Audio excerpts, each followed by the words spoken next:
Welcome again to the channel, Life with Jennifer JM. I am your girl, Auntie Jen. I'm a viewers, my friend, I'm a subscriber. I say my golden journey up to the hills up in Manchester. And I tell you, man, the people them were so excited. I think I show you already. Oh, the school children were excited. People were excited. And it was a good look for the party leader. Now, what I want to talk about is that I see the JLP putting out some statement about the PMP talk about new tax and data and talk about tax and all of them something there. It's not what Data and Campbell say now. Data and Campbell said that the tax on imported good is going to use it to invest into the agriculture society. And I'm glad to see Mark Golding address it so that these labor rights can understand. I want you to listen to this. But we're on the basis that the CCJ bills must be tabled. We will not proceed on the basis of the bill as it stands now. And I think it's very important to foreshadow that, because this is a position that we have consistently put forward to them from even before the Constitutional Reform Committee was set up 2 years ago. Before that, I put that on the table, and we maintained that position ever since. I also want to say a little bit about taxation. Comrades, we see no need for there to be any increase in taxes when we become government. The reforms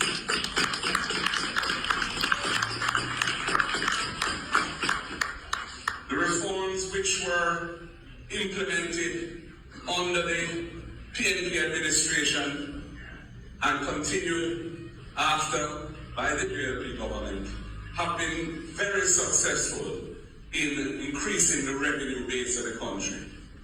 In fact, for most of the years of this government, when they talk about no new taxes, they're in fact collected on several occasions $100 billion more in the fiscal year than the revenue estimates that they had put forward at the beginning of that fiscal year. So that is how successful the tax reforms have been. And this is when the economy was hardly growing, because they've been a spectacular failure when it comes to generating economic growth. So we don't see any need for any new taxes at this time. You know, we have some ideas, and some of our spokespersons from time to time may say certain things. One of them, for example, is that the existing taxes that are collected on imported food items, we should earmark those funds to developing local agriculture that can eventually replace those imports. So we grow local production to replace imported food. So you hear it for yourself, my people, what Mark Golding is saying. And we stand with you, the comrade leader. We now agree with no constitutional reform unless we can have a voice in it. It now going to be the JLP as them have a like and what them think, and they want to do as they like. No, it has to be a consensus. Now on the other hand, I want to take you into a video of Jess for Northeast St. Elizabeth speaking out against liar Nesta Morgan and the MP. Morgan, him always come, you make it all of everybody know so you lie. I don't know when that man will ever speak truth, my people. And when I see Jess came out and spoke about the road is a crying disgrace, I want you to take a listen to what Jess is saying.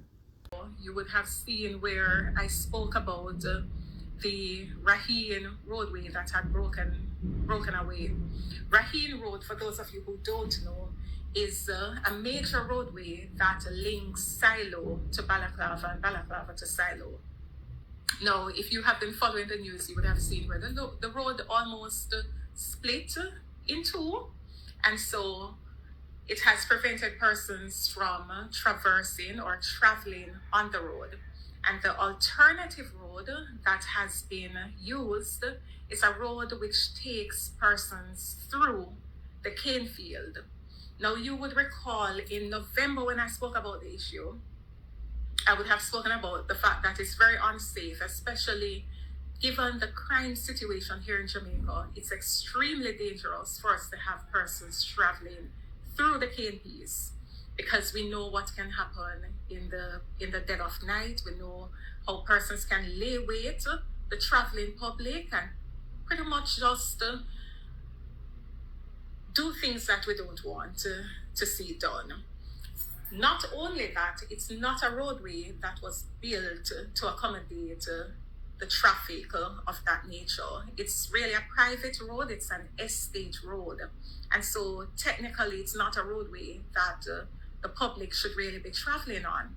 But because the major roadway has broken apart, then that has been used as an alternative route, albeit an unsafe and dangerous route.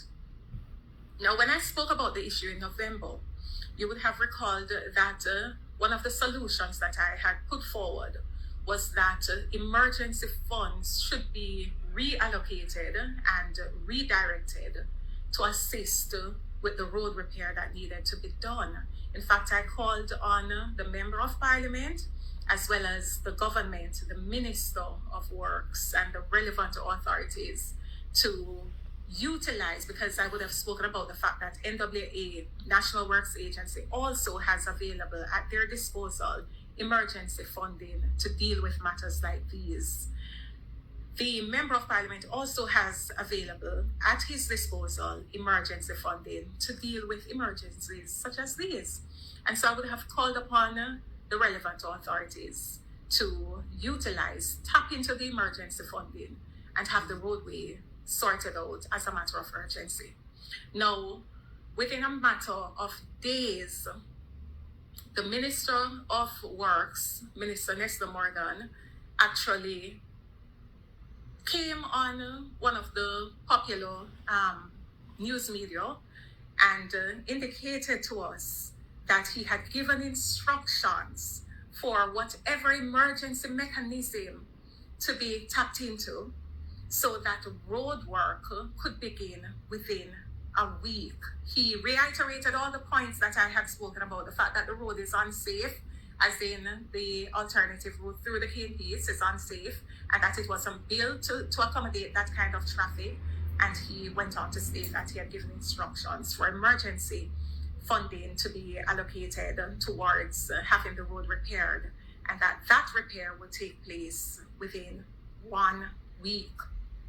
Now, it has been more than a week since that was broadcast and communicated to us, the citizens, the residents of Northeastern St. Elizabeth. In fact, it's been about 2 months now since that commitment was given.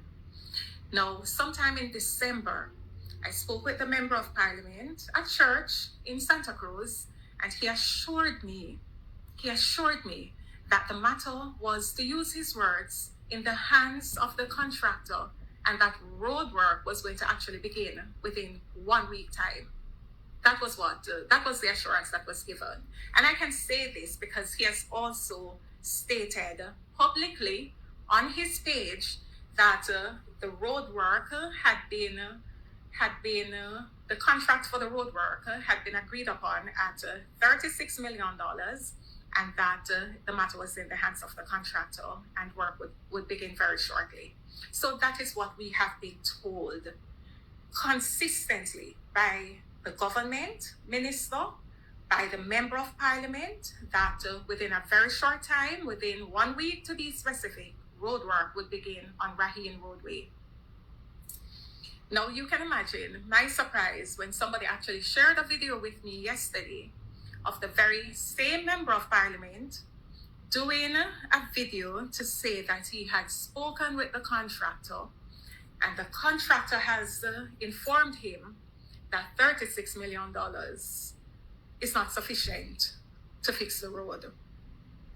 And so because of that, he was now throwing marl on the KNP's road so that he could somehow provide a little bit of leeway or comfort for those who have to travel through the KNPs.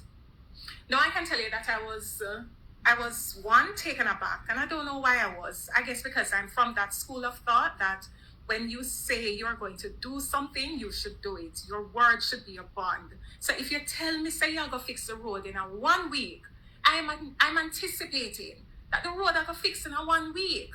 I'm not going to anticipate that you're going to come on public TV, on primetime news, tell us that you're going to fix the road, Minister Morgan, within 1 week. The MP also come in the dead of night, like Nicodemus in the night. You would remember when he finally showed up at the site. When the road broke away, you know, he never showed up for days and weeks. I think it was almost a month that had passed before the MP showed up to look at what was happening. And so he showed up in the dead of night. That's one. So it tells you how much they care about the people of Silo Division and the people of Balaclava Division. Now, having shown up, and you finally give us a commitment that the road are going to fix in a 1 week, how can you now tell us that there isn't sufficient money to fix the road? You give us a commitment, you reiterate the commitment, you tell us, Nesta Morgan, Minister Nesta Morgan, told us that there was a contract in place. That is what the JLP Minister of Government told us, that there was a contract in place. You can't tell people that road are going to fix in a 1 week if it is that certain things had not been done or should have been done. So how is it that you are now telling us, Mr. MP, that the road not fixed because $36 million is not enough to fix it? How come? All right, so that's the first challenge I had. Having moved past my surprise and having moved past my disappointment in hearing that there is no indication from the Member of Parliament as to even to say to us that there is a little delay, but this is what is going to take place. Give us a timeline that we can work with. Nothing like that. Instead, it's almost as if they have put aside the whole thought of fixing Raheen Road and focusing only on fixing the road through the KNPs. And fixing the road through the KNPs does nothing to really help solve the issue that we have. Fixing the road through the KNPs does not make the road any safer. Fixing the road through the KNPs is not going to prevent people from robbing people or, you know, thieves and criminals from attacking persons traveling through the KNPs.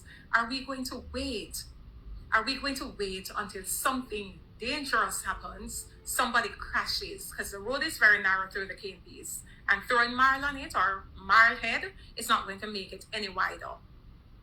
The bridge is there. It's not going to make the bridge any safer for persons to travel when rainfall. Those of you who were following me saw when I drove on the bridge in the rain, and you saw how it looked. It's almost like flat bridge. Are we going to wait until somebody loses their lives before we actually realize how dangerous the situation is and before we actually do what needs to be done? Now, my people, I say why we can't trust them labor right people here. You know, sister, they tell lie. See, when they gone out of some data and say setting away madness in regards to agriculture, have spread all over the place about tax and Mark have to come and Macarity. You see how they come out and talk about the road and how they lie and wicked, and now they not fix the road and that about 36 million can't fix the road. You know, see why we can't trust them? My viewers, my friend and my subscriber, tell me what you think about this big dirty disgrace with them people here. Like, share, subscribe to the channel. Life with Jennifer JM. I'm your girl, Auntie Jen. Catch you next time. Bye.